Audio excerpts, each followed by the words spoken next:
Michael Gomez, and I'm a real estate broker and an investor here in Nashville, Tennessee. And I'm Seth Mosley, Grammy Award-winning songwriter and real estate investor. We host a monthly meetup in Middle Tennessee for anyone who wants to build passive income, not only for retirement, but for today. On the first Wednesday of every month, we bring in an expert from every area of investing to help you with things like finding deals, getting your financing locked in, asset protection, every kind of investing, so much more. Our videos are all about delivering that content to you. Go to musicandmoneyig.com for more info on our free monthly events. Hit subscribe on the page so you don't miss any awesome content, and hit that like button if you like it. Don't let all the flair of my jacket distract you. Here's the content.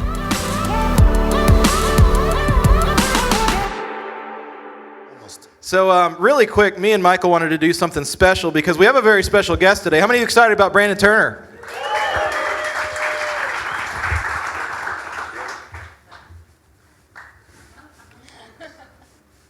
I'm ready.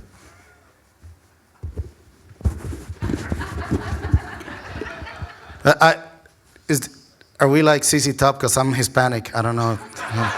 You got to talk through the mouth hole. Hello? This is what it feels like to be Brandon Turner. Yes. He's looking at you from above because he's so tall, and then he's going like this. So, It's Music&Money Investors Group, let's give a nice Nashville welcome to Beardy Brandon Turner this morning, all the way from Hawaii. That's hilarious. That way. Photo op. Oh yeah, we should do a photo. Does anybody have a camera? There you go. There's Brandon, Seth, and the Hispanic ZZ Top guy. That's good. Love it. That's awesome. Hello, everybody. All right, clicker right here. All right. Hello. Hey, my voice is a little shot. I just got done with the 2.5 day BiggerPockets conference. Anybody at the conference this year? All right, a bunch of you. Hello, y'all. Yeah. Hey, what's up? All right. So BPCon, it was a ton of fun. There was 1,000 people. For 2.5 days, and it was amazing time. So I talked a lot while I was there. I did a keynote, and I'm not doing the same thing today. So if you heard me there, totally different today. I've never talked about this before. In fact, I actually changed this even slightly. While I started the slides, there was gonna be 10 little lessons in going big. I'm actually changed it to 15, so you guys get a bonus today. So we're gonna talk about some lessons that I've learned over the past year, just in scaling my business. Last time I was here, I have a sizable portfolio. It was nearly 100 units, which is great. And I haven't actually. Oh, thanks. Look at that. Weird. It's magic. And I grew from I had the 100 mostly small multifamilies. I've stayed very that level where most people are at, buying a duplex here, a triplex here, about a 24 unit, and I lost a bunch of money on it. And I'll tell that story later. And I just kind of stayed in that lane until about a year ago, I decided to change everything up and go much, much bigger. And so today we're closing next week, maybe end of this week, on 168 unit. We have a 260 unit under contract, and I literally just got a text on the drive over here from my friend Ryan Murdoch, who helps run my business, and it simply said, let me see if I can find it, I'll read it to you. It just said in very simple words, 3 words: we got Wichita, which is a $22 billion, 600-unit portfolio in, Wichita. So that just happened on the way over here. So pretty cool, right? Yeah, all right.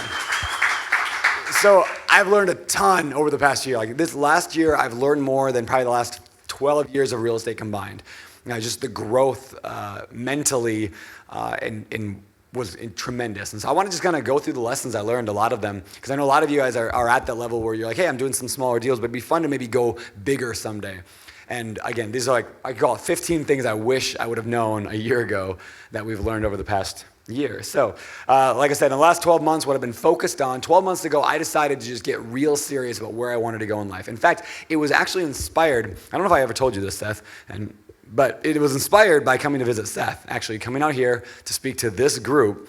Afterwards, I went and hung out with Seth. This happened twice now, or last year and the year before. I hung out with Seth's team, and I was like, I love that feel of an amazing team of smart, capable people who are a lot of fun to be around.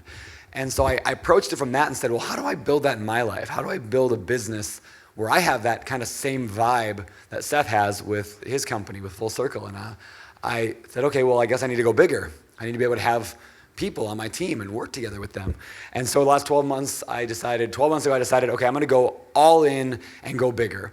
In order to hire some staff, I'm gonna need to make some more money, and I'm in Hawaii, it's expensive to hire people. So I thought, okay, so let's go into mobile home parks. So I decided to jump into mobile home parks. Now it's kind of maybe a strange niche to jump into. And I always like to say it's not necessarily the best niche in the world. I like it a lot, but it was more important that I decided. The book Traction, anybody read Traction? So Traction, they have this great line in there. I love that book, but it's a great line that says, it's better that you decide than what you decide. It's better that you decide than what you decide. And so it doesn't really matter what I went to. I could have chosen apartment complex. I could have chosen Airbnb. I could have chosen to build, a single family house machine that bought a bunch of them. But I had to pick something, because when you're so unfocused and going from thing to thing to thing, you're just always jumping around. So I chose something that would be cool, and that was mobile home parks. I like the way that they work. So number one, first thing I learned was create a compelling vision, not based on what is perfect, but what sounds amazing. A lot of people treat their life like they're on a beach and they've got this metal detector and they're out there looking for something amazing. Like somewhere out there's something buried, and they're gonna find this gold, this hidden treasure, and that's their destiny or their purpose. But I like to say instead, it's not a beach you're on, it's a painting. It's just a white canvas in front of you. You can paint whatever you want. So the way that I approached it is I said, okay, I want my painting to look like this. And I had a vision for where I wanted to go. It doesn't mean it was the right thing for me or the only thing for me. It wasn't necessarily my destiny. But what would be cool? What would be cool is to have 3, 4, 5 people in Hawaii and maybe a few outside of it. We work together, we go surfing together, we go and hang out and have lunch together, and we do really good, meaningful work together. That's a vision that I said I can be pulled towards that. I want a compelling vision. There's a great book, if you want to write this down. It's called The Vivid Vision by an author named Cameron Herold. There's 2 books called Vivid Vision. I haven't read the other, but I heard it wasn't very good. So look for the one by Cameron Herold. It's a really short book. You can read it quickly. But it's all about this. And when I say do a compelling vision, I don't mean just like a vision statement. And again, I actually worked, I know Seth has the exact same thing. It's this vivid vision is like really vivid. Where do we want to be in 3, 4, 5 years? Like what does our team look like? What does the media say about us? What is everything, how many units do I have? What kind are they? How are we raising money? All of that is, and you put it into a unique or a compelling format. So when Seth did his is a trifold pamphlet. Anybody seen his trifold pamphlet of his vivid vision? Yeah, you've seen it. Yeah, it's really cool. It's Full Circle Music is, it's the year is 2021 and this is Full Circle. It was awesome. So then I went and decided to make my own. And mine I made into a newspaper article. So mine is looks just like a newspaper article. It's the same font, format, everything. And I meant to put a picture up here and I just forgot. But it's called The $50 Million Surfers. How a small team of Hawaiian entrepreneurs built a blah, blah, blah. And it starts the same with a newspaper article. Maui, Hawaii, December 31st, 2021. Open Door Capital is blah, blah, blah. And it just goes through everything about how many team members I have, what they say about me, what I say about them, what the media says, it's all this stuff. And it's long. It's probably 2,000 or 3,000 words long. It's got everything I could imagine would be just an amazing life. It was my painting. I just painted something cool. And now we have something compelling. And when I show it to people, a couple of things happen. First of all, the first thing they say is, I want to be part of that. Because when you stand up for a vision, when you have that compelling vision for your own life, people are attracted to it. Other people want to be a part of that compelling vision. I think the first thing, one of my best friends, his name is Ryan, he lives in Hawaii with me, and he works for me. And the first thing he said was, I want to be part of that company. I was like, I do too. That sounds amazing. And we talk about how we only work 20-ish, 30 hours a week. Some weeks more, some weeks less. We have mandated, you have to get out and go hike or surf or swim or something. All these things that would be cool. So again, create a compelling vision. I think this is a huge thing that I've learned in the past year that I would recommend everybody do. Number 2, and this is a quote I heard yesterday from Darren. Where's Darren? There he is up there. Darren Sager, awesome investor, agent up in New Jersey, New York area. He said yesterday, don't be afraid of commas. And I thought that perfectly symbolized what, I guess, the big picture last year, what held me back from going bigger, because I was afraid of commas. It's like this. If I buy a property and can get a 15% return on my investment, let's say for whether it's for investors or for myself, on a big real estate deal over time, let's say IRR, that's great. And if I buy a $500,000 property or $1 million property, that's awesome. But what if I bought a $5 million property or a $10 million property? I could get the same return. So there's really only like a couple things that hold you back from that. It's maybe your ability to raise the money, but more importantly, it's mindset. It's because we're afraid of commas. We're afraid of going bigger. And I'm not saying everyone should just immediately jump in right now into a 5,000 unit apartment complex. Grant Cardone's big on that. He's like, don't buy anything small. Only start with 100 unit or whatever. Like, we're going to make mistakes in the small. Anybody ever make a mistake? Okay, yeah, me too. So we're going to make mistakes. In fact, we had a property under contract in North Carolina. And I don't know if I'll call this a mistake, but I'll say it's a mistake. We put a property under contract in North Carolina, went and did the inspections, we did sewer line inspections, we did all this stuff, and then we discovered there was a septic tank in one of them or a bunch of them, and they wouldn't let us inspect them, and there was a bunch of drama with that, and we're like, oh, there's a problem here. Anyway, we ended up in our inspection period backing out. But we had spent already at that point $15,000 and in travel fees and inspection things and a $25,000 earnest money, and then they refused to give it back. Even though we're in an inspection period, they're just like, no, you're not getting it back. And now we're in the middle of fighting for that. Even though it's like, yeah, it's scary. You could lose money on the bigger stuff. And we learned, okay, next time, I guess before I send earnest money, we're going to check for septic tanks. Check. We're just building these checklists that now we'll know in the future. I'll get it back, I'm sure. But if not, it's a painful lesson. But the property we just put today under contract, we put $300,000 earnest money down hard on day one. What that means is that if we back out for any reason, we inspect it, we don't like it, it doesn't matter, we can't get a loan, we lose $300,000. So I'll talk a little bit more of this later, but that's what going big, and again, it's big numbers, but it's commas. It's commas, and what originally when I heard that, like one of my partners, I'll talk about him in a minute, told me we need to put down, and to be competitive at that level, we need to put down hard earnest money from day one. I was like, we can't do that. I said, we can't do that. We're not going to do that. I don't have $300,000 that I can lose. Like there's zero chance. And it reminded me of that lesson Kiyosaki teaches in Rich Dad Poor Dad, is rich people don't say I can't afford it. Rich people ask, how can I afford it? Yeah, so you guys have read it? Okay. So instead I started saying, okay, well, how can I put up $300,000 and be okay with that? And again, it wasn't the money that was stopping me, it was the mindset that was stopping me. So I can talk about more about that, how we're doing that later. But don't be afraid of commas. Number 3, find ways to define and simplify your criteria. When we first started looking for mobile home parks, we were not really sure what we were looking for. And in the beginning, you might not know either. If you're trying to go bigger, you might not know exactly what you're looking for either. So in the beginning, we're like, yeah, we'll buy anything between 40 and 100 units. We don't want to go bigger than that, we said. 40 and 100 units, we'll buy pretty much anywhere. And then somebody would show us like a 25 unit. We'd be like, all right, we'll go look at it. And we said we wanted city, sewer, and water, but then, okay, it's got a weird septic lagoon or something like that. We're like, we'll look at it. Maybe there's an algorithm we can do that, we'll be okay with this and not in this. And what we've learned after looking at hundreds of properties now, like on paper and dozens in person, is that there are things that we like and things that we don't. And so what I would encourage you, and this was my keynote at the BPCon this week, was how can you make your business more simple? And really simplify what it is you want, what it is you don't want. So today, we've learned a ton. We do not want under 100 units, period. It's going to be 100 or greater, and I'll explain why more later. But 100 or greater. Originally, we wanted some population. No, we want 100,000 population within 25 miles. That's just it. If it's not that, we're not buying it. We want to be able to have people to be able to live in the parks. We want city and sewer water. City, sewer, and water. If it has septic, if it has a lagoon, if it has anything else weird, no, we're not buying it. So we simplified our criteria. And again, in the beginning, you might not know exactly what those criteria are, but that's why I say find ways to define and simplify our criteria. Is find ways continually. Always be thinking, how can I simplify this so that everybody knows this is a Brandon Turner deal. This is a John Smith deal. It's this is what you do because this is so simple. It's what I buy Airbnb in this neighborhood at this price range.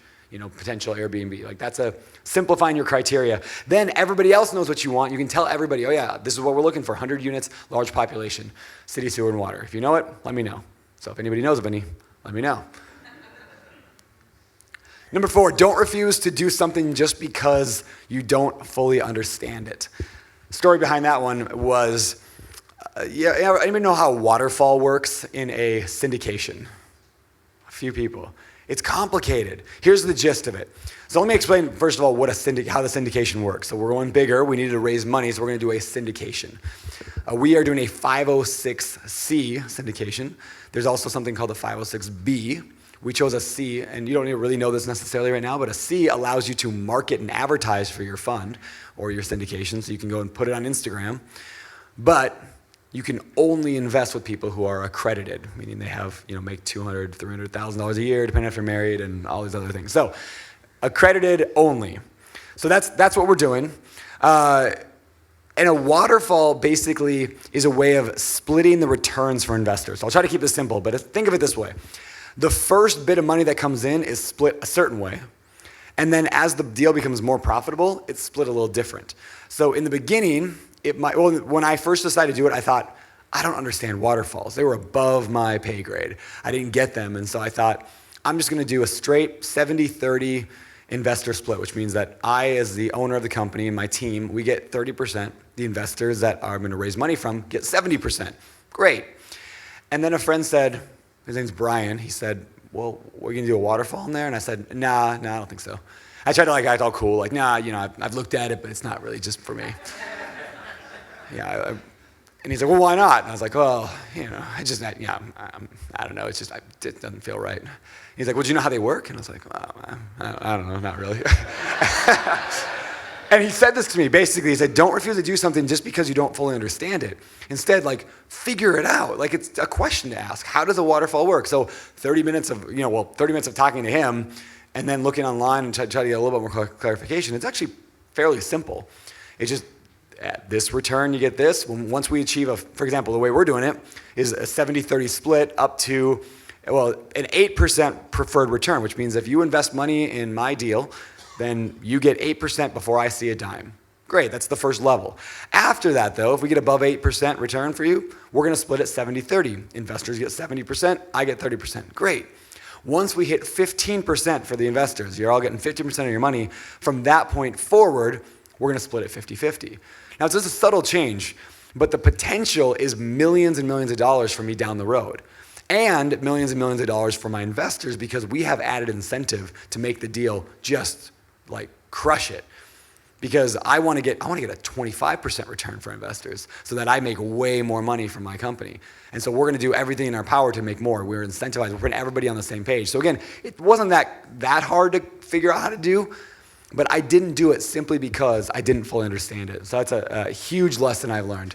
And I'll bring Brian in the story here in a little bit, the guy who told me that. Number 5, hire for where you are going. And yes, you can hire. So a lot of you might not know this, but BiggerPockets was actually sold last year. So the company, Josh sold or brought in partners, not all of it, but he sold off a huge chunk of equity in BiggerPockets to a private equity firm. They're named McCarthy Capital. Josh had I don't know, for those who were at the BPCon, you heard the story, but Josh had a traumatic experience with his daughter, woke up. Josh was the founder, by the way. CEO. His daughter went to surgery after a bunch of random surgeries and basically became paralyzed, neck down paralyzed. And it was dramatic and shocking, and he went through a really hard time rehabilitating her. So in that process, he realized what was most important in life, and that's family and not work. And he was working way too many hours. Josh and I used to put in 100 hours a week, every week for years, just because we loved it. But he did it at the expense of his health and of his family.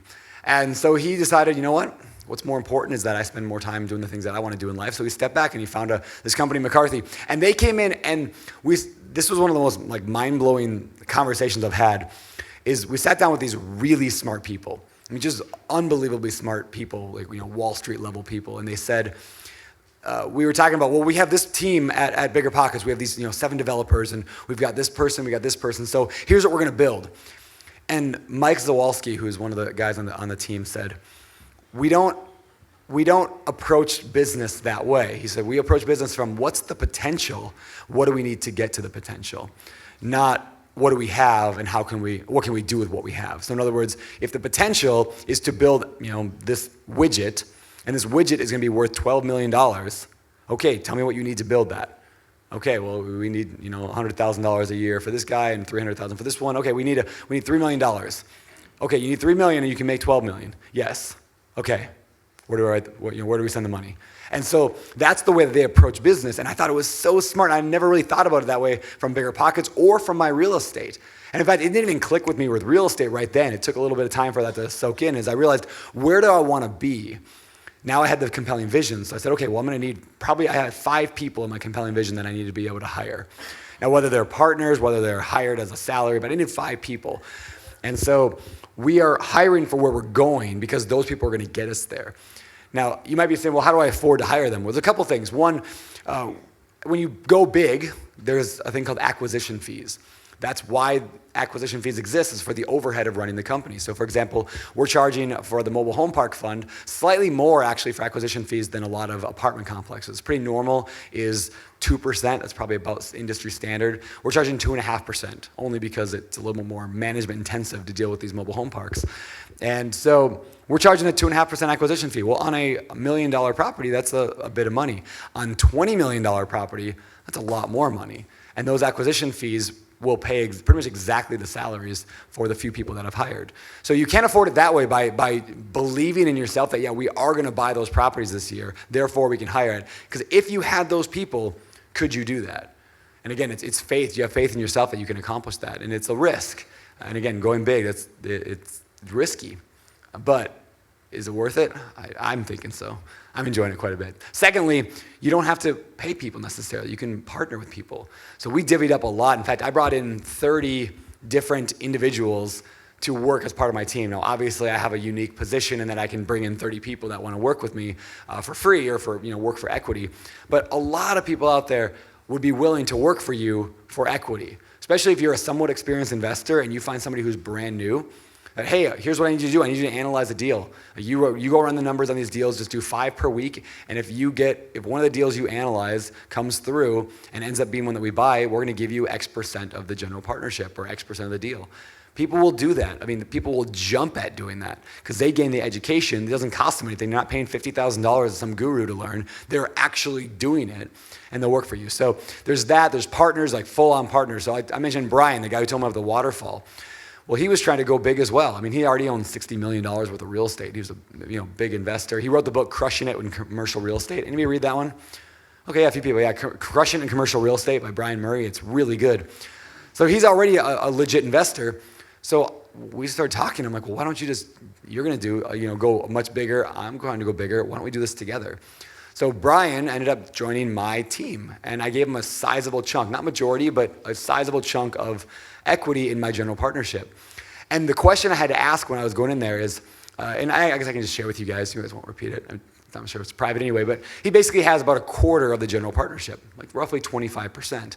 And we've got some fancy things in there, like if he finds the deal or if anybody on the team finds a deal, they get an extra like 7%. And we made it a little fancy. But the question I had to ask myself is, by bringing in somebody that high level, would we be able to do 25% more deals per year? And the obvious answer is yes. So that was a huge thing. So you can hire, you can afford it. If you don't have the actual cash, you may have to get a little bit creative. Number 6, we've learned that things work so much better when you have defined team member roles, responsibilities, and KPIs. Now, what that means is everybody in the team now has a specific role. And in the beginning of a startup or any kind of, and again, real estate is a startup if you're doing it yourself, bootstrapping it, it's tough. And everyone's kind of doing everything, all hands everywhere. But what I would encourage you to do is create these roles. Even, again, this is a traction thing, like through and through in this book, Traction, but create roles, even if it's just you. Like, how many roles are in the company? Well, we have in the beginning, it was just me, and then it was my friend Ryan. And so we have me as CEO. I knew that I would need an operations manager. I literally actually put this on my Vivid Vision. I put a company org chart on my Vivid Vision because I wanted to make sure that now as we hire, we can fill that. So we had CEO, and don't put the name there, just put the title, the role. CEO, operations manager. We're gonna need somebody who handles investor relations because it's a lot of phone calls. We're gonna need somebody who finds deals. We're gonna need somebody who handles the paperwork side of the loan stuff, that annoying stuff, just trying to get through closing and due diligence. We're gonna need somebody to keep track of all this and the paperwork, so like an admin assistant. So we're going to need 4, 5, maybe 6 people down the road. Okay, great. Now we can hire for those roles. So again, defining team member roles. That way I can put on a different hat. Hey, today I'm deal finding guy. Hey, today I'm an admin assistant and I'm doing this work. But we can start developing those roles. Now we can develop responsibilities within those roles. Here's what this person is responsible for. Here's what this person is responsible for, and this one. And then KPIs. In other words, what are the key performance indicators? The metrics that we're holding that person to. So the acquisitions person, right now that we brought in a partner to do acquisitions. I'm not even paying him a salary. He just gets a piece of the general partnership. Again, I'm hiring even though I didn't want to actually pay a salary for it. So Lance, who's our acquisitions guy, he gets a chunk of the deal, but his KPIs are how many offers did we make this week? How many phone calls did we make this week? How many letters did we send out this week? Now we have KPIs, and everyone in the company gets KPIs that help them track their progress and what they're doing. So defining team members' roles, responsibilities, and KPIs is like the fundamental rule when you're trying to scale your business. If you want to scale and you want to be able to step back eventually, make sure you have roles, responsibilities, and KPIs. Number 7, it's related, but track your lead measures. Anybody read the book 4 Disciplines of Execution? It's one of my favorite one of my favorite books of all time. It's a business book all about basically the idea, very similar actually to the KPI that we just talked about. But they talk a lot about these lead measures. Lead measures are things that lead to the lag measures, LAG. I have a weird like Minnesotan/Washingtonian accent. So lag measures. You track it. Well, a lead measure gets you to the lag measure. A lead measure could be number of calories eaten. It's something that you do, that you have action about, that should produce the result you want. So lag is result, lead gets you there. Another lead measure is offers made. Another lead measure could be miles walked if you're trying to lose weight or get more exercise in. Phone calls made if you're a salesperson. These are lead measures. So track them and put them on a chart. So and make it super, super simple. So our chart was very simple. All it was we said we're going to make 8 offers in the month of June. I'll go for June, for example. 8 offers. 1, 2, 3, 4, 5, 6, 7, 8 boxes on our whiteboard. And every time we made an offer, check. That's all we had to do. But by doing that every day in my office, when I walk into my we call it the Sea Shed office. I walk in there, the Sea Shed. You can see pictures of it on my Instagram. And it's awesome. I can see exactly where I'm at. Everybody in the team knows exactly where we're at. And if we make 8 offers, my assumption is we get 1 accepted. We actually got 3 accepted out of those 8. We ended up backing out on 2 of them. One of them was that North Carolina deal. But one of them that's the one we're closing on next week, 168 units in Fostoria, Ohio. So tracking your lead measures, when you do that, those things get done. So what are your lead measures in your business? Very important if you're trying to scale your business. This works for anybody, whether they're trying to scale or not. Tracking your lead measures. Number 8, focus on your superpowers. Focus on your superpowers. There is something that you're really good at. We all know this advice, right? Everyone's heard this before. But we don't always do it. There's things that you're good at, and there's things that other people are good at. And more you need to focus on what you do best. In the beginning, I was doing everything. I was analyzing all the deals. I was finding deals. I was trying to, just my whole life I've been doing that. Because to be honest, it's ego. I can do this better than anybody else. But what I found is that when you focus on your superpower and define what that is, I don't like raising money, actually. I really don't. In fact, I've said that for years. It's my least favorite thing to do in all real estate. But you know what my superpower is? It's raising money. And it's interesting, as much as I don't want to admit it, when 250,000 people every single week listen to you on a podcast, my superpower is raising money. So I need to be doing things that allow me to get in front of 250,000 people. I need to be doing a better job on YouTube and on Instagram and on Facebook and on these things. That's my superpower because that's where I can bring the most good. Brian Murray, he runs a huge real estate business, owns, like I said, $60 million of real estate. His superpower is asset management. He can manage all that, make sure it's all working well. He knows how to talk to everybody that needed to make sure that the properties are pumping out the returns they're supposed to. My friend Ryan we call him the mercenary because Ryan, he just gets things done. So his superpower is just getting from we put an offer in or we're analyzing deals all the way to closing. So he's the due diligence, just driving lender things, all the loans, all the applications, all that. So the more we can define those roles, now we can put people whose superpower is that. We just brought in a new guy named Walker. Walker's awesome. I found him on BiggerPockets. And Walker just is incredible at spreadsheet modeling. So I brought him in. I gave him 2% of the general partnership. And 2% seems like a small amount, but 2% of, we're going to be at, my goal was $50 million, by the way. That's why the vision was $50 million. We're going to be at $50 million by the end of this year. Like, that was my 3-year vision, and we're going to hit it in 7 months, which is crazy when you have a vision that you can get there. But bringing in Walker, 2% of $50 million of real estate is, it's a chunk of money, and we're just beginning. I mean, this is year 1. So he's excited. It's a superpower. Number 9, the deal raising equation. If you need to raise money, this is the deal. Like, this is what you do. This is how you do it. You've got to have a deal. This is really simple, right? You got to have a deal. You got to get out there and let people know that you have a deal. That's called networking. And you have to be good at the pitch. And I want to focus on the pitch for a second here. So I need you all to run to the back of the room right now and give me, just kidding, no. What I mean by pitch is like the presentation in which you present yourself and the deal. And so a lot of you know that terms like house hacking or BRRRR, I invented those years ago because they're a way to present your idea in a more clear way. And people love that stuff. They love talking about like these clear ways. So I decided to invent a new term for like my fund. We call it a cash growth fund. It provides cash flow plus the potential for growth, so it's called a cash growth fund. Nobody ever said that before. I just invented that term. But now it's a thing, cash growth. Sounds cool, right? Or maybe it doesn't. Sounds cool. And the idea being why is that important? Because in this fund, we believe it's a recession-resistant investment class. Blah, blah, blah. We believe this is why we're going to produce returns even in a recession. In fact, we would think returns will be actually improved in a recession based on what we're projecting.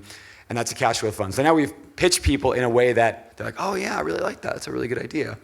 And so it's, again, you got to have a good deal. You have to have a good deal if you're going to be raising money because investors, they know. Like even like me, people want to invest with me because I'm on the podcast, but they still look at the deal. Everyone wants to know the numbers. They want to look through it. Because people who have money to invest in your deal, they don't have money because they won in the lottery. They have it because they're good with their money and they know how to read an investment. Again, networking, just getting out there, being at events like this, telling everybody you know about what you're doing, and then putting together a professional pitch. It's amazing how many people like in my life have pitched me with deals, and it's like a one-page, spreadsheet, or they want to work with me and they send me an email. There's no information there. Like, spend the time. I hired my graphic designing buddy, he's a graphic designer, to actually put together our pitch deck because I wanted it to look so good. Because the better something looks, the more likely they're going to fund it or do it. I learned that years ago, actually. This applies to everybody, whether you're doing big or small. I used to go to hard money lenders and get my deals rejected a lot. I'd go to a hard money lender, I'd want to do a flip, and they'd be like, eh. I'd go to my wife and I'd show her the deal. I'd be like, here, look at the spreadsheet. But as soon as I started spending time like making like charts and graphs and colors and all that, and I know this kind of goes against what I just said, that investors are smart, but as soon as you start putting your information in a clear, concise, easy to understand model, everyone's like, oh yeah, looks pretty good. And really what they mean is the colors look good, but there's something about that makes everybody just say, yeah, this person has their act together. If this is how they put their presentation together, I can't wait to see what they do with my investment. And so again, networking, pitch, and deal. Number 10, harness someone else's experience and bank account. Now, I told you earlier I brought in my friend Brian Murray as part of the general partnership. This, I can't overstate how important this was for us. Like, the first thing we did when we had our first company meeting when we got Brian in, one of his first words was, "Hey, I read the vivid vision to everybody because I want everyone again to be inspired and to be excited. The $50 million surfers, we're going to own 1,000 units in 3 years, guys." And his response was, "We're going to need a bigger goal." Like, wouldn't it be great to have somebody on your team who was like, when you said something, they said, "We're going to need a bigger goal." I love that. Like, harnessing somebody else's experience gets you out of that, this is where I'm at, this is where I'm comfortable. Because generally, we're all comfortable with where we're at, like, because of the people around us. But as soon as you surround yourself with people who are way above and beyond that, it's incredible. And they're looking for you too. You might think that you're at a small level and you can attract somebody who's got a big portfolio. But look, Brian Murray doesn't want to spend his time looking for properties. A guy like Brian Murray doesn't want to spend his time out there hassling with a loan application. He wants to do is what his superpower is. So he's happy to be part of a team of people that are way lower in skill and ability and experience than him, because he gets to focus on what he does best, and he knows that when you have that synergy in a team, that everybody wins. Everybody's going to win together. And furthermore, the importance of that is the bank account, actually. So having a sizable bank account is important for a couple reasons. One, we talked about earlier, how am I going to afford that $300,000 hard? What if we make an offer, we put $300,000 down, and we don't buy the property? What if we lose 300 grand? Again, I'm not going to do it. I said I wasn't going to do it. Well, what we decided on was, and it was actually Brian who suggested it. He said, well, I'll just put up the 300 grand. And if we lose it, we'll just take it out of future deals. It's basically an interest-free loan to me then. I'm like, oh, really? Like that was easy. Like there's one thing that was going to stop me from moving forward, that was going to stop me from making the offer that today I got accepted for, $22 million. Like I wouldn't have got that because of fear. But just having somebody that experience where he's just like, oh, like it's almost like he was like, it's like when you're a parent and you have a little kid and they're like, mommy, look what I did, or daddy, right? And they got the little paint and you're like, wow, good job. I sometimes feel like that with Brian. He's like, wow, good job. Wow. Good job on that $20 million offer. Now come see how the big guys do it. It was great. So anyway, having that comes into play as well when you're getting the bigger loans. Because one of the rules, and I don't know if it's an official rule or just like a guideline that they generally go by, but you need to have in net worth the same amount or greater than what your loan is going to be. So if we're borrowing $20 million, let's say, we need to have, the lender wants to see a net worth of $20 million. Well, I don't have a net worth of $20 million. So what do? I give up. I go back to watching Dancing with the Stars every night. The idea is you're bringing somebody else in. Who cares if they get a piece of the company? And this applies to newbies as well. If you're brand new, like who cares if you get 1% of your first deal? Who cares if you get 0% of that first deal or 5%? Like work with somebody else and it will benefit you down the road 100 times more than whatever equity you happen to give that other person. Yeah, harness somebody else's experience and their bank account. Number 11, big can be bigger than biggish. Let me explain what I mean by that. All right, so going big, and I mean like really big, it's tough. It's scary to go to the 10, 15, $20 million offers that we're now putting out there. It's like nervous, right? And it's way bigger than the middle deals. Like it's bigger, obviously, this is an obvious statement, it's bigger than these biggish deals, which are like the $2 million, $3 million, $4 million deals.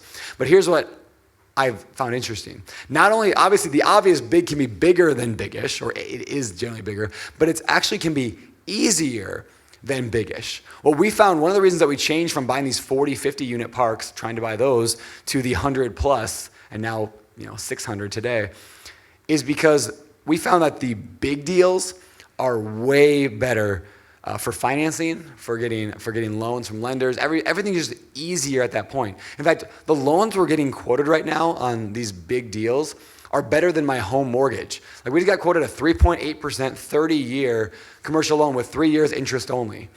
Like, that's awesome. What that means, for those who don't know, is the first 3 years, we're not even paying the full mortgage payment. We're paying only interest the first few years. It's just thousands of dollars a month cheaper because we're going to be stabilizing these properties. And 3.8% fixed on a 30-year mortgage, which most commercial loans are 20, 25 years. So it keeps our mortgage payment pretty low so we get more cash flow. And again, I'm paying 4.2 on my home mortgage right now at 30-year with no interest only. So again, like big is here. Like going bigger actually made it easier for us. It's just there's two things that stopped us: being able to raise the money and mental. And the money is actually not that hard. It's the mental that was hard. Number 12, hard is nothing but steps undefined or actions unrehearsed. I love this phrase. Hard is nothing but steps undefined or actions unrehearsed. I heard recently somebody said that like nothing's hard. You just haven't figured out the steps yet. I mean, think about like, I use this analogy at BPCon and I'll use it again now, is surfing. I won't make you, at the conference I made everyone stand up and I taught them how to surf. But when I learned to surf, there's a lot of steps. In the beginning when I learned to surf, it was like, okay, the first thing I gotta do is I gotta paddle out there. I gotta learn how to paddle, okay. Then once I paddle, I gotta turn the board around without falling off to the left or right, and you gotta learn to stabilize. And you're thinking manually all this, like, okay, don't turn left, don't turn right, okay, do this. Then the waves come and you're like, okay, now I gotta paddle. Okay, now I gotta paddle a certain speed. And then at the exact right moment, you got to give like a couple big paddles, gonna get really fast at the end. Okay, then you got to slap the board and you gotta arch up and then you gotta jump up and you gotta not lean this way or that way. There's probably 15 steps in a row. And if you've never done it before, that's hard. It's tough to surf. I mean, it's still hard, right? Because I don't have the rehearsal down. I haven't got the reps in fully yet. But I can do it now, and what's cool is I can do it automatic. It just comes automatically. So now, is it hard? Does anybody think it's hard just to do this? That's easy, right? Is it hard to lay down on the ground and then stand up? No. Is it hard to do this with both hands? No. Like every single step in that process of surfing, every single step, a 3-year-old could do. So is it hard to surf? Of course not. Every single step in buying a $20 million property or $50 million property, a 3-year-old could do. But they just can't do all of them. But everything is just simple steps. Everything. It's a phone call. It's a conversation. So anytime you think something's hard, it's because of one of two reasons. You haven't defined the steps yet. You don't know what you're doing there. Or you haven't done enough reps to make it worthwhile or make it, implant in your brain. Which is further reasons why bringing on a larger partner, like when I brought Brian in, he knew the steps. He knew a lot of them. There's some he didn't know, so I'd have to call people. One of my friends named Kevin Bupp. He's a mobile home park investor, owns a lot of them. I'm like, hey, Kevin, how do you do this? What should we do for this? He knows the steps.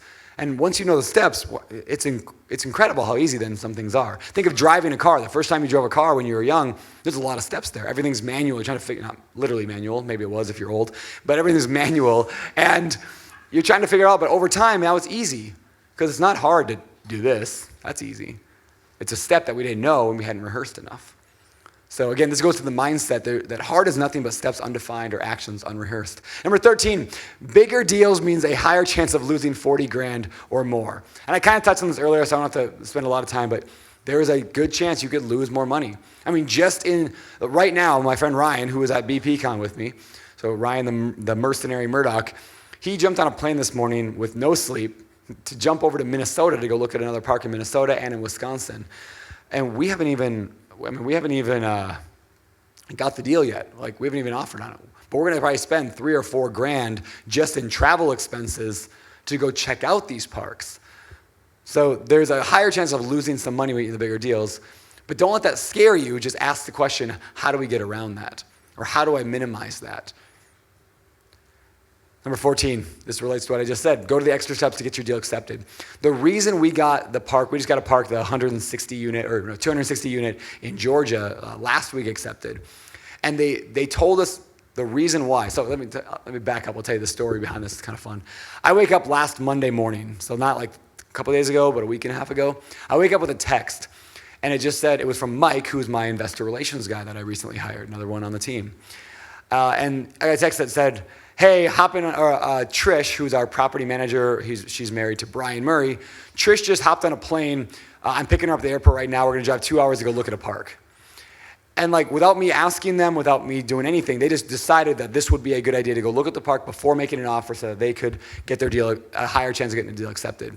We put in our offer. We had competing offers. There were multiple people put in an offer. And they told us the reason they went with us is because we were the only ones who went and looked at the park before making an offer. That's why.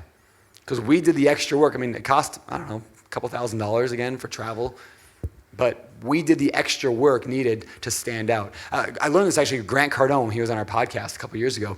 He said one of the reasons he bought his private jet is so he could get on a plane and go and fly to any property anytime he wanted to, whenever he needed to go check out the property.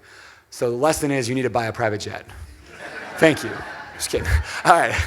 But go the extra steps to get that done. Like Grant also mentioned how he'll do a letter of intent, but he'll do a video letter of intent, like an LOI we call them in commercial, which is also really cool, by the way.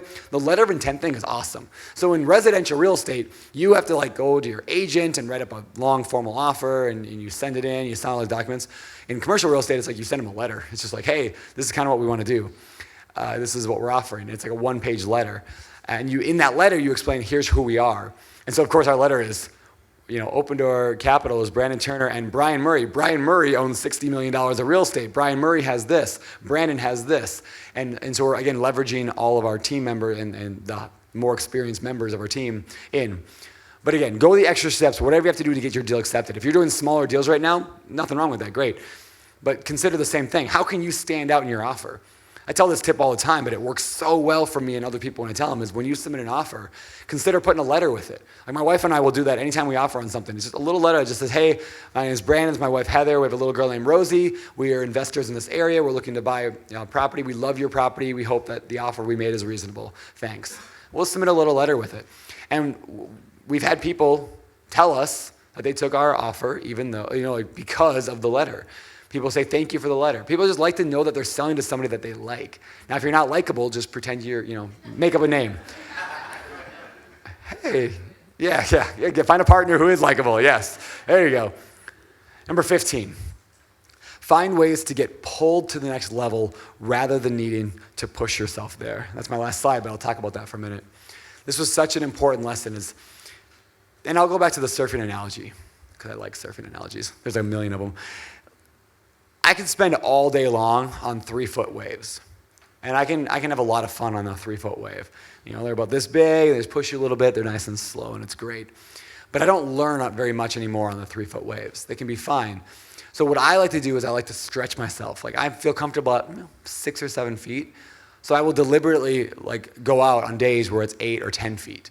It's scary, but it's pulling me to that next level. I don't have a choice. It pulled me to the next level.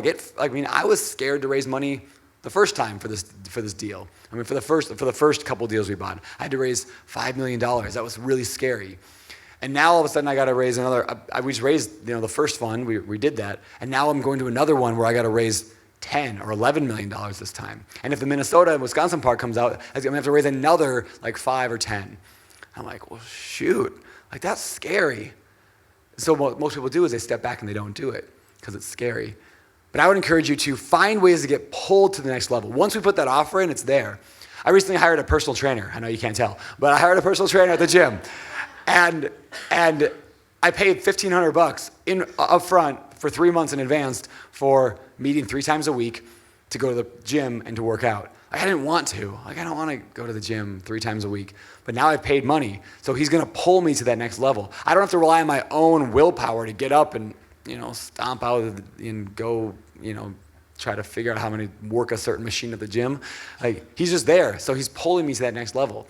Getting Brian on the team pulled me to that next level. So rather than always trying to just force your way in, ask, how can I get pulled to the next level? How can I be compelled? How can I be forced to rise to the occasion?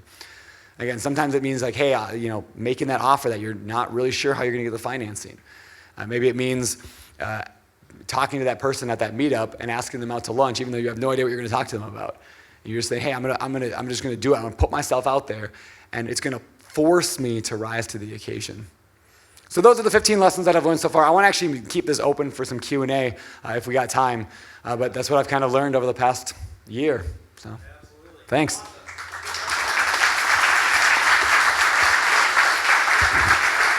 So, I'm sure we've got a bazillion questions for Brandon here. We've got Jericho. Everybody say hi to Jericho over there. The man with the, are you playing Minecraft or are you doing video? Both? Both. Okay. I've never even played Minecraft. I've heard it's fun. Anyway, Jericho's got the catch box. If you got a question, just put up your hand and he will throw it to you and just speak into the top of it. We got a question right in the back there for Brandon. Thanks. Hello. Yo. Can you hear me? I don't think through the box. Hello. There we go. Good morning, Brandon. Good morning. So can you tell us a little bit about what it is about the mobile home parks that are attractive to you? Sure. I assume every investment type has advantages, disadvantages. Yeah, sure. I'd happy to. I like mobile home parks for a couple of reasons. One, they are what I consider recession resistant. And the reason I say that is because in a recession, rents tend to compress. So from the top. So the $3,000 a month rents tend to drop. Those people are like, I can't afford $3,000. I better, stop eating avocado toast and go down to a $2,500 a month rental, right? And then $2,500 people are like, same thing. They go down to $2,000. So it tends to compress down. But people paying lot rent of $230 a month are not going to go, well, I'll go live under a bridge. They're already paying such a small amount. They're on a fixed income. It's likely not going anywhere at that point. So I like that it's likely not going to drop in rent dramatically when the higher end stuff is. I like the fact, the reason I originally got into it, because I hate dealing with contractors. Who loves dealing with contractors? Nobody? Weird. I don't like it. Mainly because I like stability. I like stability in my investments. I want them to just move like this. I don't like this. I mentioned earlier that I bought a 24-unit apartment complex up in Ohio. I bought it in Ohio. I did it through a 1031 exchange. So I sold a 24-unit, and then I bought a mobile home park with it, and I bought another 24-unit. I lost money on that 24-unit every single month that I owned it. Why? Repairs and maintenance. I owned it for 1 year. Now, I'm glad I bought it, actually. Interesting enough, the other thing, I had a slide for it, but I pulled it because I thought we were going too much in the weeds. But anybody here ever done a cost segregation study? They're basically where you take the entire value of the property or part of it and you divide it up. It's a really complicated tax thing, but it's really easy to do. You just pay somebody. And yes. And then you just get a massive tax benefit, like huge. Like I think we did the cost segregation study and my CPA said, okay, it looks like you're gonna owe $180,000 in taxes this year. I was like, whoa. And then I was like, wait, did that include the cost segregation study that I did? And she goes, oh, no, that's right. I got to add that in there. And so she gets back to me like a little bit later. She's like, okay, you owe $70,000. I was like, whoa, like that's a huge drop just from the segregation study. Now, the cool thing is you can cost segregate really, really well mobile home parks. That's another reason. Anyway, so the bottom line with the 24-unit, repairs and maintenance just killed me on it. It was just every month there was something dramatic wrong. A big flood hit or whatever, where the tenants are punching walls and stuff. And anybody else have that problem? Tenants like punch doors? I don't understand it, but they do it all the time. Yeah, yeah, I get it. So I buy mobile home parks that the tenant owns their own home. I don't own their home. Now, inevitably, we're going to get some that are rentals, but we're going to sell those off as seller finance as soon as possible. So I really like that the stability and repairs and maintenance is much more stable. Are we mowing the lawn? Yes. Same with utilities. They can get a little bit crazy sometimes. Well, I don't pay utilities. Tenants pay their own water, sewer, and we're going to shift over garbage as well in some cases. So the stability, again, is there. So I like that. I like the fact that on a mobile home park, you might buy it where there's 70% occupied. Like most of them are 60, 70, 80% occupied and 20% vacant. When you bring in a new home and place it there, you're now increasing the net operating income of that property, which I think is great because now you're making the value of the property go up a lot, which is great. But what's neat about that is it's increasing the value of your property without dependence upon raising rent. So a lot of people are syndicating right now, and I have nothing wrong with syndicating an apartment complex. I think it's great. But I look at some syndication like packets that I get, and they're like, lot rent right now in this place, or I mean not lot rent, but rent in this apartment is $900 a month. Average rent in the area is around $1,000, so we're predicting $1,500 a month in rent. And you're like, I don't know about that. And they're like, well, it's because rent's been going up by 5% per year over the last few years, and so we think it's going to go by 8% from here on out. And they're like, it's like these projections are crazy. So with the mobile home park, I'm like, okay, well, we're going to raise rent $5 a year, or $10 a year. Very conservative rent raises based on lower than average inflation. But we're going to increase the value and our net worth and our investors' returns because we're putting infill, we're bringing homes in. And that's going to increase the value. So again, recession resistance. So those are just a few reasons why I like them. So on mobile homes, how do you determine the lot rent?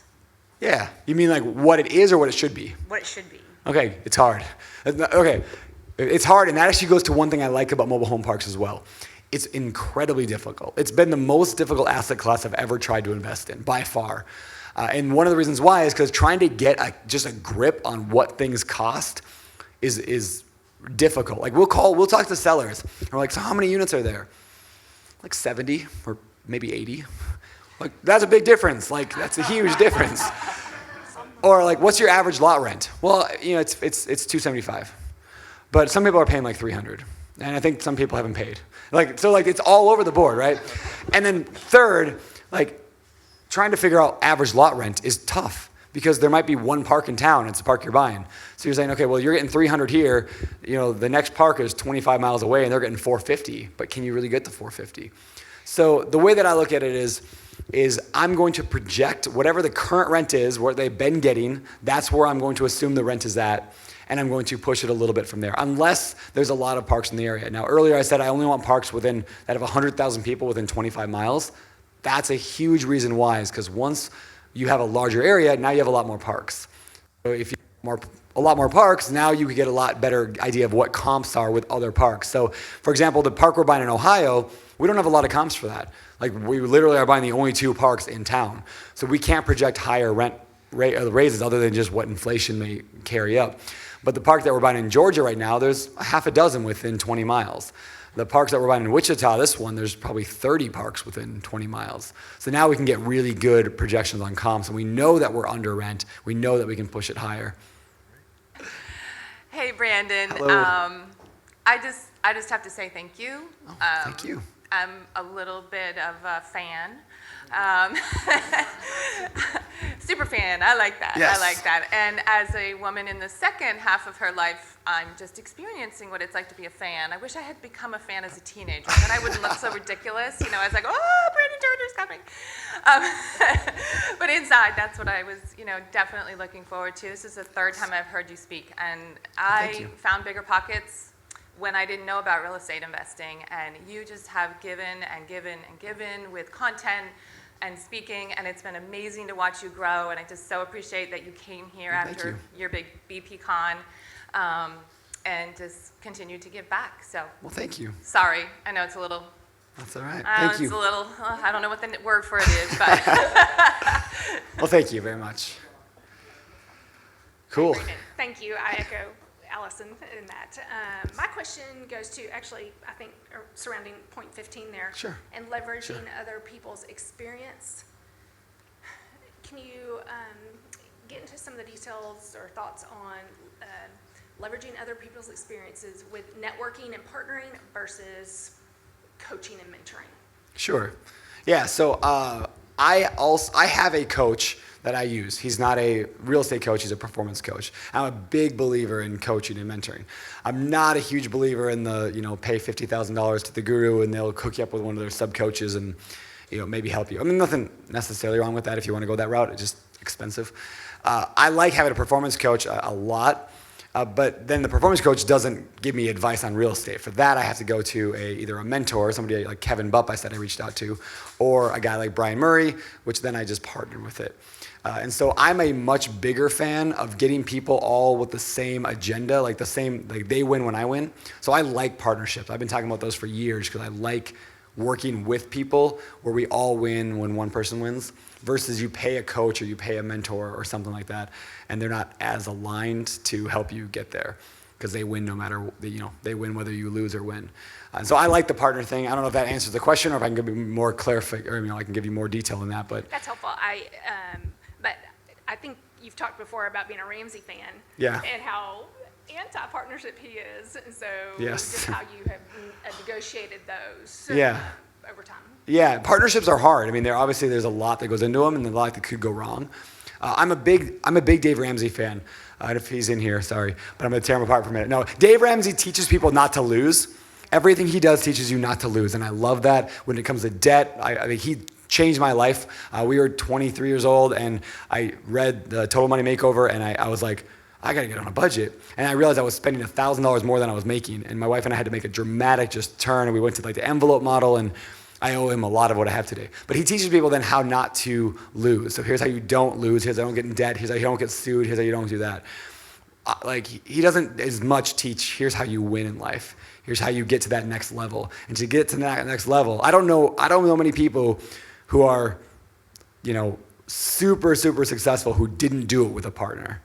There's very few people who got to a high level without bringing in partners. So I think the better question is, how do we partner without the risk of the drama that comes with it?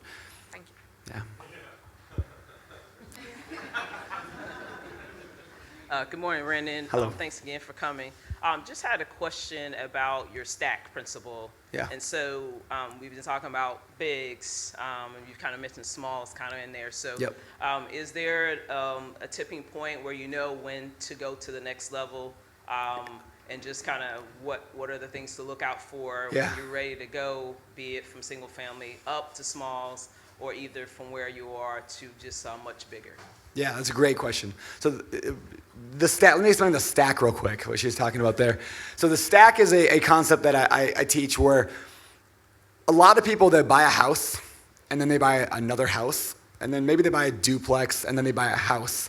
And then they buy a house or a duplex or a triplex and then a house. So what they're doing is they're growing linearly. They're growing in a line linearly. And so if you buy one house per year for 10 years, you have 10 houses. There's nothing wrong with that. But what I encourage people to think differently is to, what if you bought a house this year? We were at 2019, you bought a house. Next year, if you're brand new, you buy a house. You're gonna learn a lot. You're gonna make mistakes on that house. And that's okay, because it's a $100,000 property, $200,000 property. You're probably not getting rich off it. You're gonna make maybe a couple $100 a month in cash flow. Maybe you're gonna lose a couple $100 a month in cash flow because you made a bad investment. And then that's okay, because the whole point of that first deal is to learn. Then what if next year you bought a duplex? The year after you bought a fourplex, then you bought an eightplex, then a 16, then a 32, then a 64. And the numbers don't matter that much in terms of, it doesn't mean you have to double. But the point is, can you grow exponentially? Because what I love about the stack, and the reason I call it that because it looks like a stack, there's 1, 2, it's a pyramid, 4, 8, 16. The idea being at every level, you're never going from 0 to 50 units. You're not pulling a Grant Cardone and just saying, I'm going to go and make a mistake on a $40 million property. But you're growing aggressively. You're saying, I'm going to take the knowledge I learned at the house, I'm going to go buy a duplex with it. I'm going to take that knowledge, I'm going to apply the next one. So that's what the stack is. And so by doing so, you can get to 100 units in 7 years just by doubling every year. And if you were making a couple $100 in cash flow per unit and you had 100 units, now you're sitting at, $20,000 a month in passive income? That sounds pretty good for 7 years of work.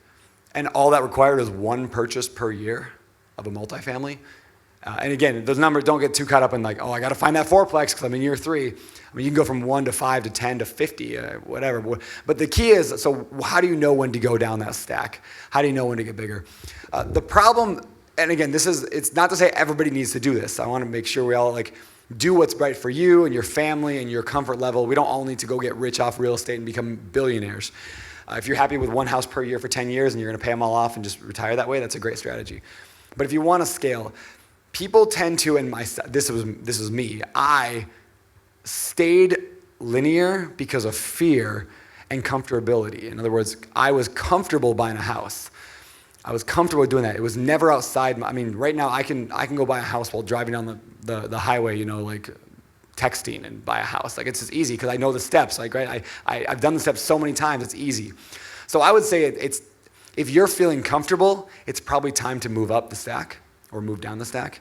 If you're feeling comfortable, if you're like, oh yeah, I can go buy a duplex, then I think that if you want to grow and if you want to scale, then you need to recognize that as comfortability, and it's fear masking as comfortability. It's I feel good here, so I'm gonna here. So what I did is I can feel really comfortable at the duplex, triplex. I feel comfortable flipping a house.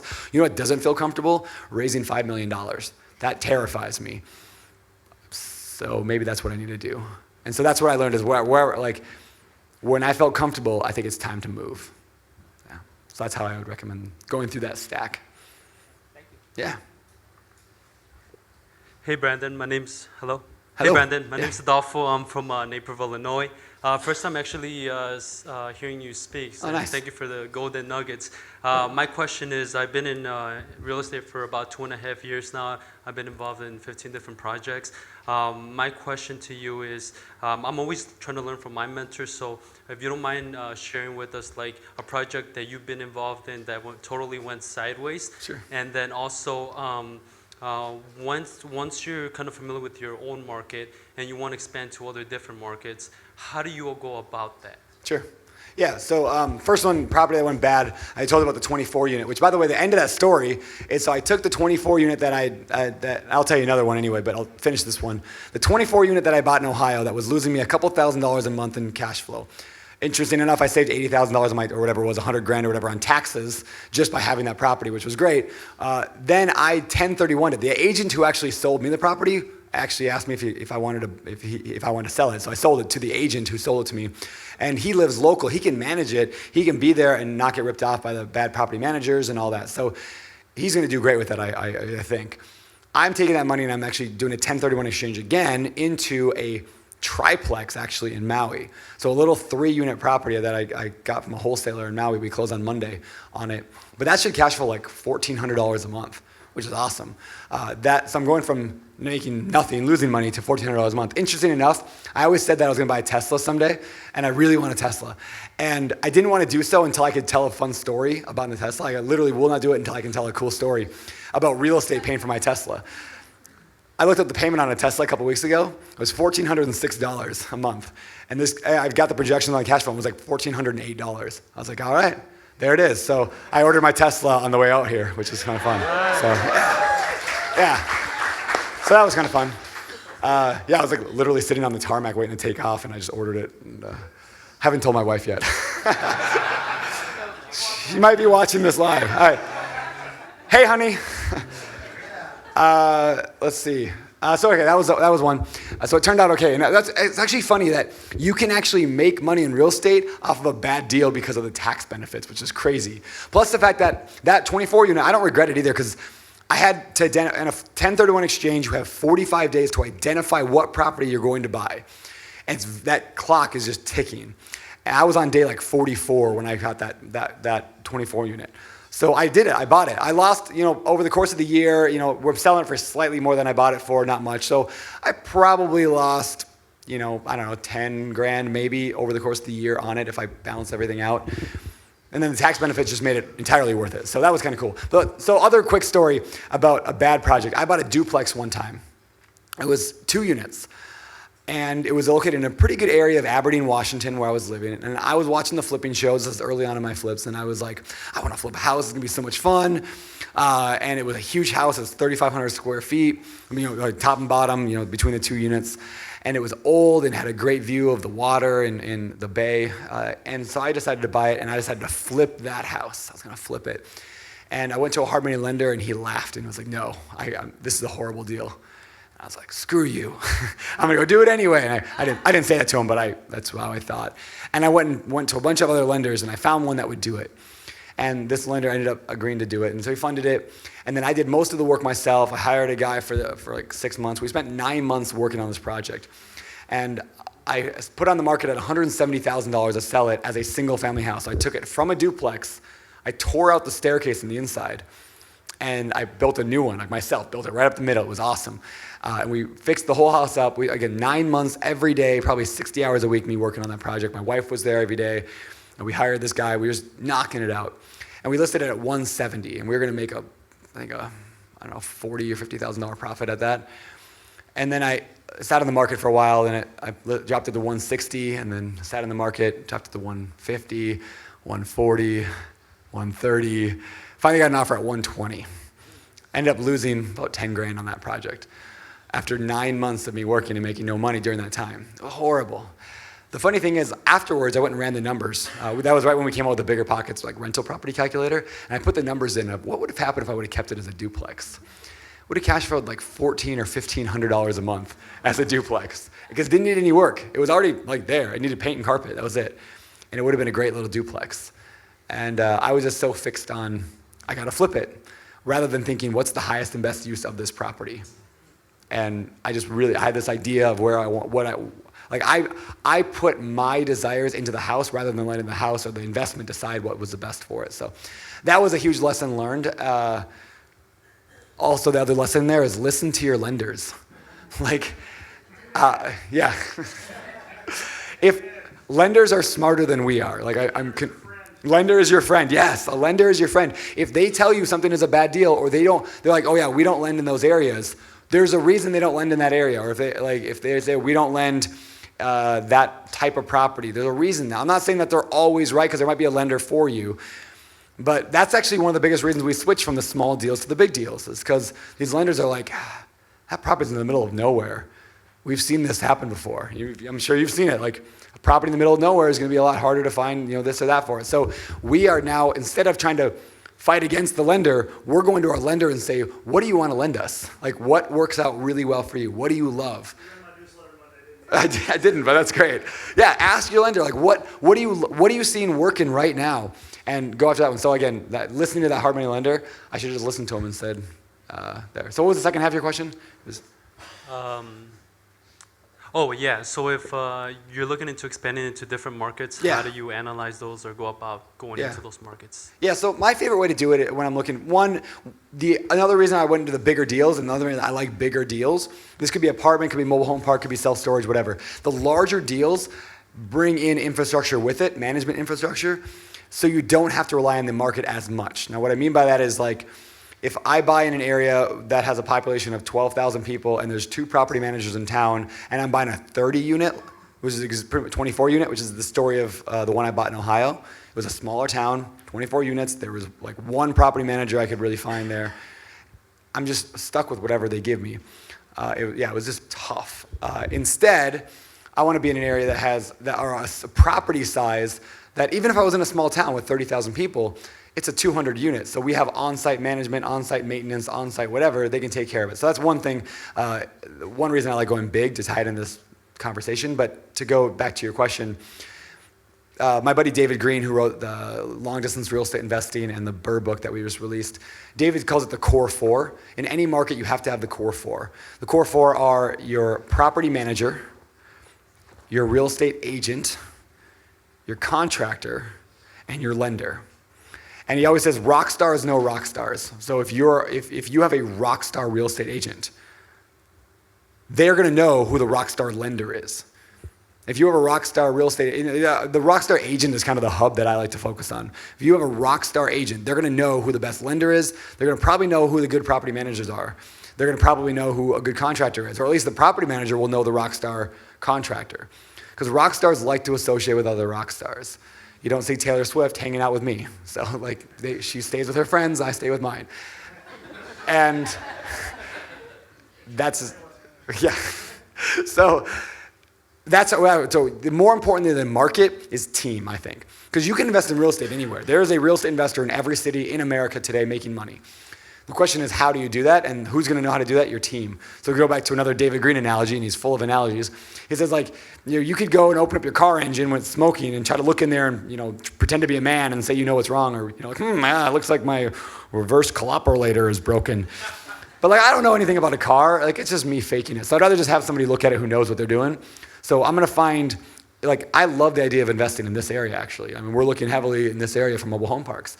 So I'm going to build a team around here because I'm going to rely on their knowledge to say, yeah, don't go to that spot, go to this spot, don't talk to this person, talk to this person. So again, team's more important. But then finally, if you're just shooting hey, I got to go find a property somewhere, what area do I go even to focus on that? I love podcasts for that, whether it's our podcast or any real estate podcast. Listening to stories of other investors, just find somebody who's doing exactly what you're doing, or what you want to do, and just go to that market. It doesn't really matter. It's more important that you decide than what you decide. So it didn't really matter that if I chose Cincinnati or Nashville or Kansas City or whatever. If you pick a market, you will do fine there as long as you stick with it. So, thank you.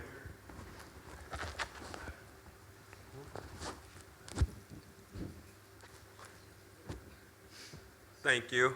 The BP Con was awesome, Brandon. Thank you very much. Thanks. I'm going to preface this by saying I'm a CPA and I do love cost seg studies and 1031. So my question for you is, can you talk about some of your favorite tax strategies and some of the best tax advice you've received so far? Thank you. This is going to be super counter to what almost everybody else in the world will say, but the best tax advice I can give is not actually tax advice. It's don't try to master everything tax advice wise. If you hire a good CPA, let them do what they do, and hopefully a guy like you would be able to tell people to do what they do. But here's the thing, there's so much out there that you can do. I should have a solo 401k, and I should have a Roth IRA, and I should have this IRA, and I should have this. I should make sure I do this, and make sure I do the infinite banking, and all of that works. But I know people who are experts at all of that because they keep going to seminars and things on these different strategies, and they don't own any real estate and they have no wealth. Why? Because they spend all their time trying to figure out all these strategies that are going to help them get wealthy, but they never go out there and shop for a property. So I don't even have a solo 401k. I don't have an IRA. I don't have a stock account. I have absolutely nothing in those regards. I think BiggerPockets gives me a 401k somewhere. I don't even know what's in it. And so so that's one thing is don't try to master every single thing.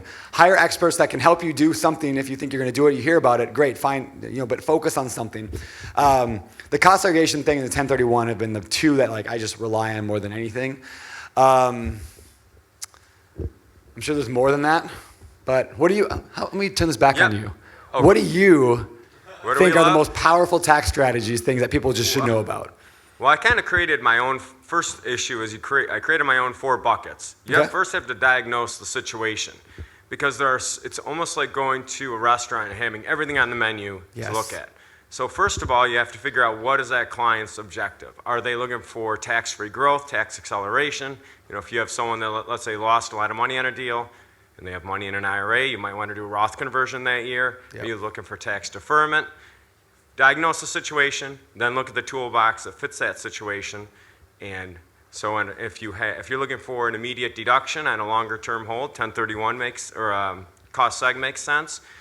Maybe if you have a long-term capital gain, maybe an opportunity zone fund makes sense. So you have to diagnose the situation and look at someone's age, marginal tax bracket. I think with the tax rates we are right now, a lot of the tax deferral isn't as sexy as it used to be. Yeah. Obviously, the solo K plans allow you to loan money again, a little bit of money to yourself in the self-directeds for people that are trying to get into the business, but then you're losing some tax benefits. Anyway. Yeah. I like it.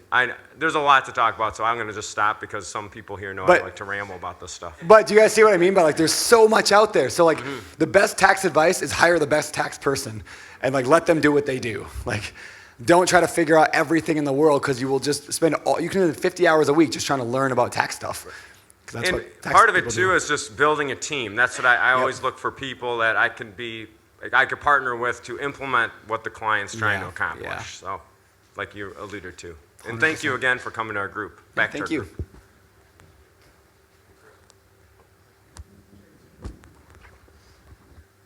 All right, man, thank you so much for being here. I appreciate your time immensely. I'm a big fan of yours as well, Allison. Thanks. I also love Brandon. So, speaking of that, I was scared to ask this question, which means I need to do it. There you go. You've written a lot of books. I've read them all. I wrote a book recently, and I want to know after the show, can I get an address where I can send you a book and you can read it and then give me some feedback on it? I'm such a reader. Yeah, I'll read anything. Okay, awesome. What's your book called?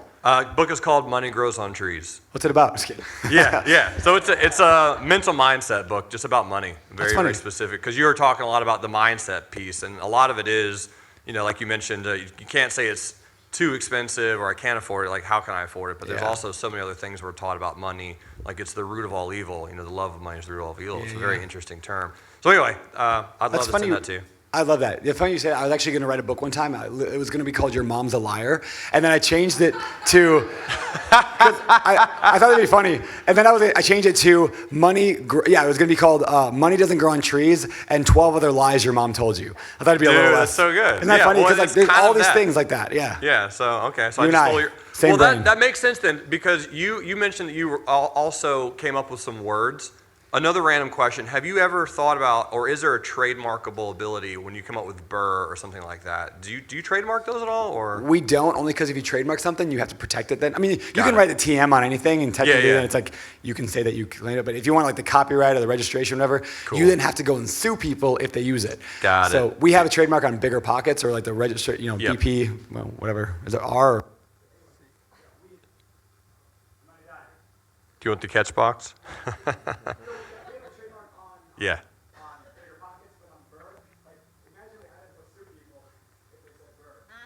Otherwise, you can lose your trademark. So makes sense. That's why. Awesome. Yeah, Thanks, so man. be careful I appreciate with them. it. I'll get with you after the show. Who wants this? Okay. Time for one or two more questions. Perfect. One of my biggest regrets in life is finding out about your Instagram, Beardy Brandon, too late. Yes. Two-part question: why and how do you use or do you leverage Instagram? Oh, great question. I definitely use Instagram. I use Instagram. So when I told you guys earlier I was terrified about raising money. When I needed to raise money, all I did is I posted on Instagram that I got a couple mobile home parks. And then in the comment section, not even in the post, in the comment section I wrote, and hey, if you have any interest in partnering with me on this, I'm looking for accredited investors, hit me up. I did that in 2 comments in 2 separate posts. And I had $6 million of commitments in a week. That's the power of Instagram. Instagram is the best relationship building tool at scale I think that exists. So there are 80,000 people that follow me on Instagram right now that all think I'm their best friend, and I feel like they're my best friend. Because you see into their lives. And I try to do a mix of personal and business stuff. So I want to provide value, but also when I need something, it's the Gary Vaynerchuk. He has a book called Jab, Jab, Jab, Right Hook. And it's you give, give, give, give. And so when I need something, I can, right hook it and get what I need back for a little bit. So if you're following me on Instagram at BeardyBrandon, you're going to see in the next couple of weeks a much more hardcore right hook as I'm going to be raising money from accredited investors. So that's how I use it. Awesome. Second part, would you advise all of us right now to snap a picture of you for Instagram and tag you with the follow sticker? Yes, definitely you should. Okay, perfect. There's a friend of mine named Investor Girl Brit. Anybody follow Investor Girl Brit? Don't follow her. So we're in a contest to get to 100,000 followers, and we have a whole $1 bet on the line. So anyway, another question? I know there's one up here somewhere, right? What do you think about investing in storage place? Yeah, storage. Yeah, I love the idea of storage. And if I wasn't doing mobile home parks, I bet I would do storage. I think that there's a lot of benefits. I think it's competitive right now. I think it's hard, but I got friends. One of my buddies, AJ Osborne, I think he has $150 million in self-storage without syndicating. Like, that's just in his family. They just own that, him and his team. They're just killing it. I mean, they're taking Kmart buildings and converting it to self-storage. You guys got to hear this story. If you haven't heard AJ Osborne's episode on the BiggerPockets podcast, it's stupid. Like, it's so good. He tells a story, but he basically went paralyzed. Like, he had this disease or this thing crawled into his brain and made him paralyzed, like entire, he couldn't even blink. And it felt like he was on fire for like 3 months, like just in a thing, he couldn't move. It was a tragic experiences. And during that time, because he had all this passive income from real estate, he got, family was fine and he got through it. And I met him actually he was in a wheelchair at the time at the Disney Resort in Hawaii when I was on vacation there a couple years ago. Anyway, so he owns all this self-storage.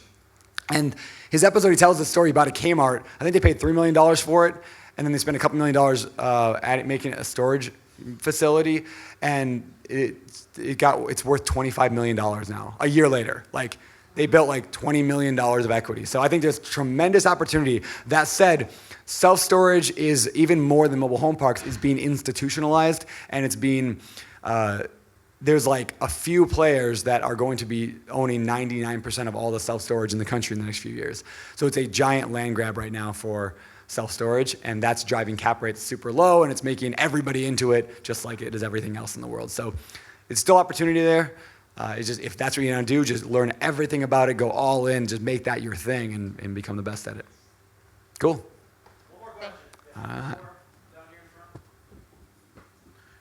Brandon, for somebody starting doing BRRRR, what would be your 4 tips to just, I'm going actually today to look at 3 houses. Sure. What are your maybe 4 top 5 tips? Sure. For somebody starting BRRRR? Yeah, buy, rehab. True. Right, okay. For those who don't know, BRRRR means buy, rehab, rent, refinance, repeat. So it's like flipping, but instead of selling it, you just refinance it. A couple things. First of all, BRRRR depends largely when you buy a property and you buy it for cash or use a hard money loan or whatever you buy it with the short-term money, I call it. You got to make sure that the ARV, what it's worth when it's all fixed up, it has to be high enough. And we as investors tend to love to be optimistic and be like, yeah, I think it's going to be worth 300 grand. But we oftentimes are looking at comps of really nice flips or really nice remodeled homes when we're only going to make it rental quality. So just make sure that your comps are right. That's the most important thing. Because otherwise you get stuck, your appraisal comes in at, you think it's going to be worth 300 grand. And so you get the appraisal at the very end of the project and it appraised at 220. Trying to get a 70% of 220 is a whole lot less than 70% of 300. So nailing that ARV is going to be really, really important. And getting a good real estate agent that understands BRRRR is helpful, or at least understands that. And then make sure your finishings, like the finishing touches on the property are equal to that of the ones you're trying to get to. So that's one thing. BRRRR is cool because you can typically pay a little bit more than house flippers can because you have less expenses. So if we were all on the same plane using the exact same numbers and same contractors, if everything was perfectly even, a BRRRR investor could pay more than a house flipper. So that's kind of nice. That said, house flippers have the advantage of getting better deals on everything because they do this a lot. So the numbers, the math, it matters so much to be really tight on that. Let's see, BRRRR investing. Let's go. So buying, that's obviously got to get a great deal. We'll go to the rehab. Scope of work, so important. And this applies for anybody doing a rehab, but scope of work, get it really detailed. Like I'm working on a couple of flips right now in Maui, and we're doing the same thing. Like we've got to get it exactly. This is how many square foot of carpet. This is what we're doing for flooring, for ceiling, for paint, for plumbing, electrical. Get that really specific, and then get really good bids from contractors on that, and on each individual item. Again, subcontractors or just one general. And then make sure you are always on the rehab side. So on the rehab side, we're always make sure that you are on the better half of like the payment schedule. In other words, your contractor should always be hungry. This is a huge mistake I've made over and over and over and over is I pay up front or I pay too much up front, or they ask, hey, man, it's Friday, can I get a draw? I got to pay my guys. I'm like, yeah, but you didn't do anything this week. You weren't even here. Yeah, I know, but I just need to okay. And I'm always like the wimp, and I write them a check. And then they don't show up next week because they just got paid a big chunk of money. So I always want to know, hey, at the beginning of the project, we said when carpet's done, you get $8,000. That's all you got to do. And then when you hold them to that, they will show up at midnight to get the carpet done if it means they wanted to get paid. And as long as they understand that this is like, hey, I'm not trying to do anything weird here. This is the contract we signed. It says you get this here. I just believe in doing things the way that they're said to be done. So that's huge. Yeah, that's all I got.